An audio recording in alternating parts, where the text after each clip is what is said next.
Hi everyone. This video, I guess, is a little bit earlier than I had anticipated.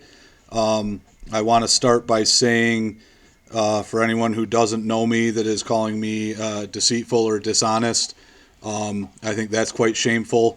What Finger Lakes 1 and the police union did was deceitful and dishonest. I will use this forum here to get the word out to you guys, a little bit of high-level facts about our police department and coverage and protection that we have in this village, and then what really happened and what the rumors are that are flying. The fact of the matter is that this is extremely premature because nothing has happened.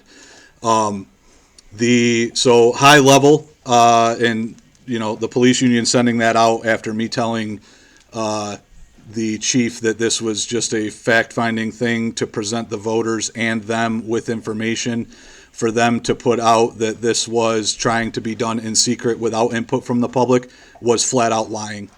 That is about as shameful as it gets, in an attempt to be first, I guess. But so here's the high-level facts administratively from the village. We pay $1.2 million of our budget to police coverage. That's fine. That's what it costs. And I'll be 100% honest with you guys. When I knocked on doors, a few of your doors, to talk to you about what mattered to you when I was running for mayor, police coverage or police protection was non-negotiable. And I hear that. What that gets us is the administrative overhead, chief, secretary, trainings, buildings, cars, equipment, stuff like that. And then about $850,000 in payroll. That is the premium we pay for two guys on 24/7, 365, and then sort of all hands on deck for Memorial Day, homecoming, the fair, and I think that's about it. The fact of the matter is that that's a schedule we've tried to discuss with them, see if there's anything we can do there based on call volumes and stuff like that, and they don't much care for anything like that. The other thing, we talk about equipment, cars, stuff like that. If we have two guys on, do we need so many cars and stuff like that? We're usually met with a little bit of resistance, but we don't push that hard either, because if this is something everyone wants, that's the cost of doing business. What I tried to do in my position as mayor, and I think it would be a dereliction of duty not to do, was come up with a myriad of plans about what else could be done outside the box. I'm not in law enforcement.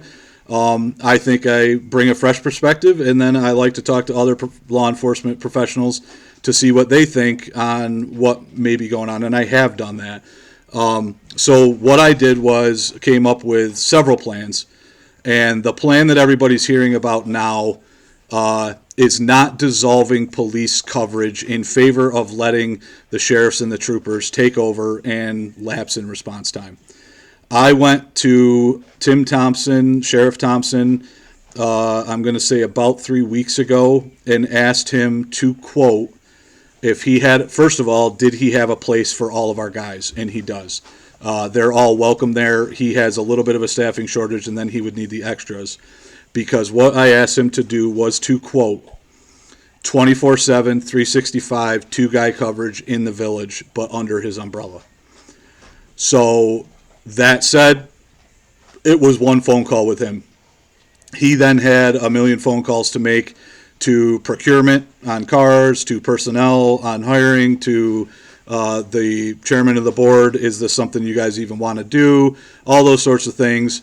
And I have not even had the follow-up meeting with him yet to just give me a number. The reason the police were not consulted on this, because if that number is $1 million, I say thank you to Tim for doing the hard work. No more needs to be discussed at this point. If it comes back that two guys on 24/7, 365 in the village under the sheriff's umbrella, that is where they are stationed. That is where they are. If that comes back anywhere between $500,000 and $700,000, I think it's a discussion the residents in the village would like to have. So the idea being that the coverage is the same, we lose a lot of administrative overhead.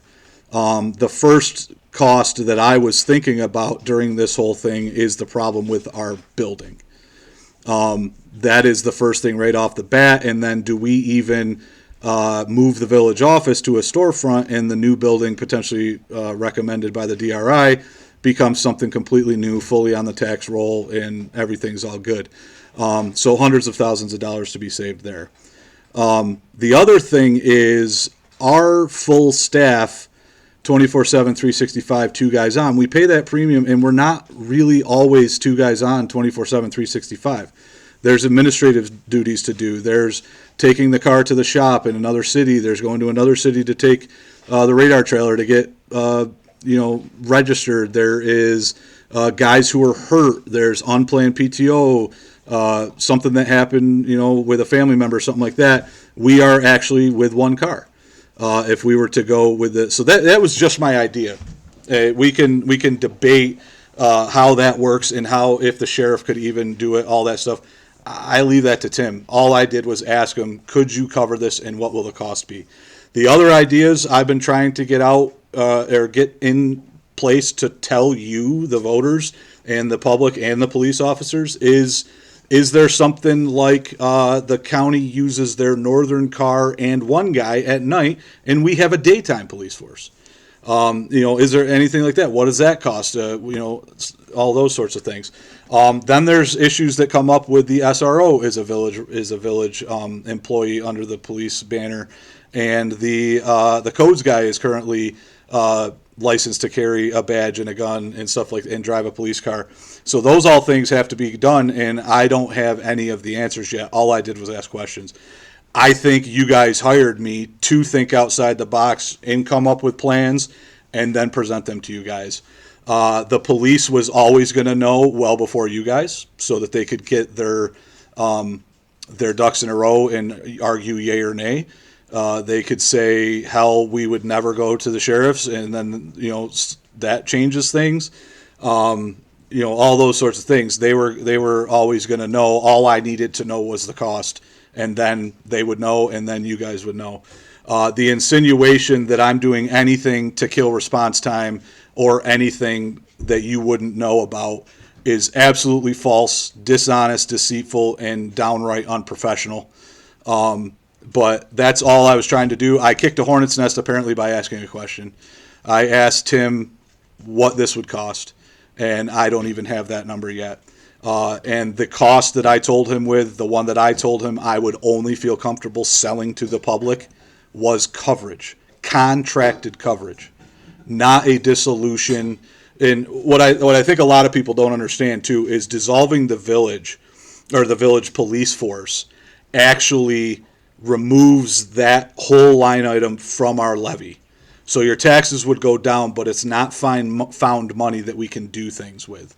We would then have a new 2% tax cap for next year. Our levy would be $2 million or whatever, and then, or however we do that, because some of that revenue is SRO and all that stuff.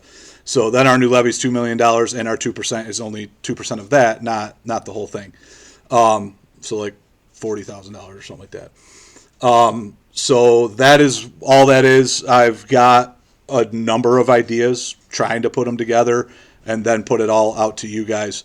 This is extremely premature because when and if Tim ever gets back to me, now maybe he doesn't want any of this heat now that everyone's so pissed off. I don't know, but he could tell me $1 million and this was all for nothing and everybody got all worked up.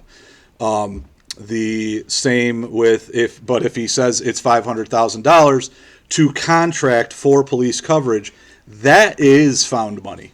My plan, if anything like this ever happened, would be to then consult our accountant and a municipal consultant to put together a 10% plan or a 10-year plan that does roads, drainage, and never increases taxes.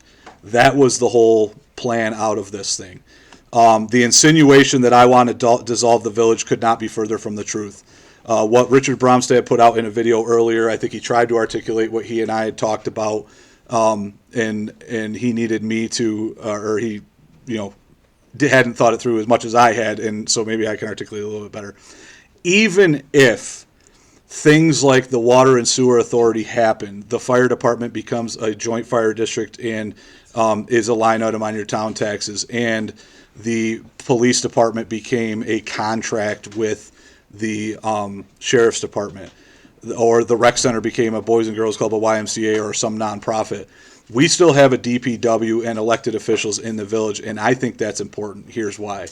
Even if all of that stuff happened, which all of it is difficult, all of it is years away, everything, lots of hiccups here and there will happen, new elected officials, all those things.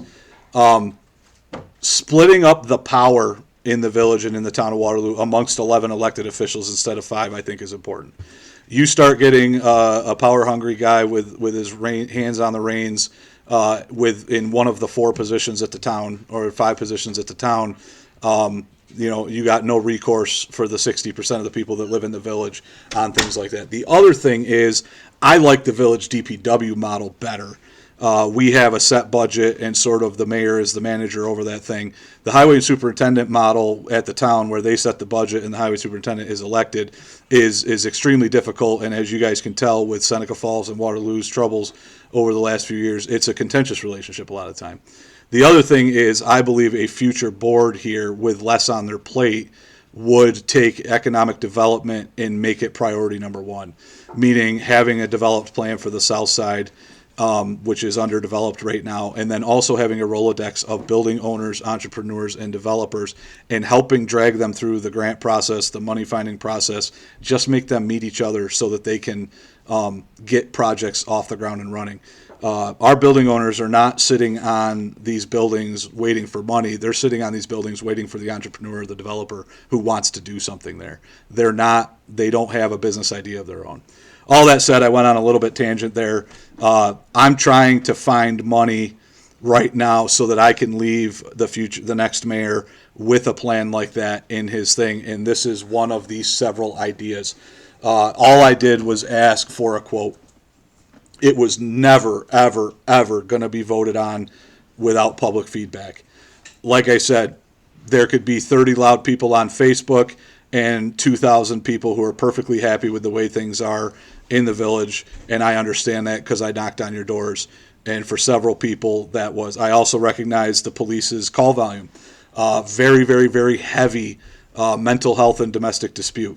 I also told Tim to make sure, because he doesn't, Sheriff Thompson, because his guys don't usually come into the village and stuff like that, make sure he feels confident in handling calls like that. So nothing was going to be done without the best interest of the village at heart on both taking the, or was even going to be presented, actually, really, without taking in, can they handle it? Can they staff it? Can they take our guys? To be honest with you, I felt actually good about this, knowing that we were coming into this with positions for those guys.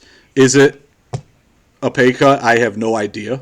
Tim hasn't told me. I have not looked up on See Through New York to see what a deputy makes or a sergeant over there or whatever versus us. I thought we were sort of playing a game of cat and mouse. They pay more than we pay more than they pay more, sort of thing. So I can't believe we're too far off, but maybe. I have no idea. I know they sort of rely on other perks to keep people than I think salary sometimes. So all I want to do is tell everybody to relax. I hope Tim or Sheriff Thompson comes back and still gives me a number after all this uproar, because I think it's something everyone should know, and we'll continue to look at every possible avenue. I like all of those police officers. I believe they have the best interest of the village at heart when it comes to their interactions with people and stuff like that. But the fact of the matter is, the contractual pay increases for them year after year is our 2% increase. That is right there of our $3 million levy. Contractual increases of 3% and 4% for those guys is with no work being done on the village puts us at our 2%. So that is the cost of a police department, and that's fine. I'm okay with it if you guys are okay with it. I just wanted to present you with all of the facts, or all of the options, all of the plans. And all I did here was ask what it would cost for 2 sheriffs to be parked in the village. The other thing is a potential audit of our village and call volume and stuff like that to see what the Department of Justice says our staffing should be, because maybe that affects things. I have no idea.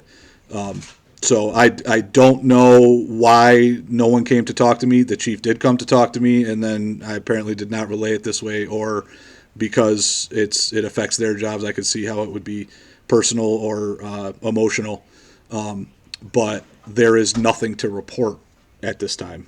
And once there is, you were all going to be made aware, them first. Yeah, that is what it is. I don't really have a lot more to say on it. There are no notes, so I hope I hit everything I wanted to hit. It's very expensive, and when something's that expensive, you should look at all avenues to provide the same level of service at a lesser cost, and this is one of those ideas. So I hope everybody changes their feelings about me. I don't know why some comments about have been deceitful and dishonest all along. Couldn't be further from the truth. I actually, if you ever come to a board meeting, spew everything not personnel related that is on my mind, because I would love you to tell me I'm wrong so that we can think it through. I don't pretend to be the smartest guy in the room, but I do have ideas, and I'd like to flush them out. So yeah, dissolve the village? Absolutely not. Eliminate law enforcement coverage? Absolutely not. But make plans for how we do law enforcement in the village and let everybody decide what's best. That is what I believe I was elected to do. It's the same for every department. I laid out everything but DPW for you guys. That is really all I have 2 hours, 3 hours a day in brain space for. DPW would be one of those things where we get into later this year on more shared equipment, more shared services, more contracts with other people. Any way we can either increase revenue or decrease spending, those sorts of things. So as you guys can see with my earlier comment, every single department has had these ideas fleshed out. And then see what they cost, see what it takes to do them, and go from there and let you guys know. No secrets here. I just didn't. The only secret was getting the number, because I didn't want to have this conversation if it was not a savings. If it was not a savings, why defend it? And then we move on to the next idea. So that's all from me. Hope everyone's still my friend. This wasn't meant to ruin anyone's lives or upset anybody. It was just a question that I was going to put forward to all of you. So I have no idea what that number is. Don't ask me. Coach or Sheriff Thompson, if he gets me that number, I will let you know, and we can all discuss. So thank you. Bye.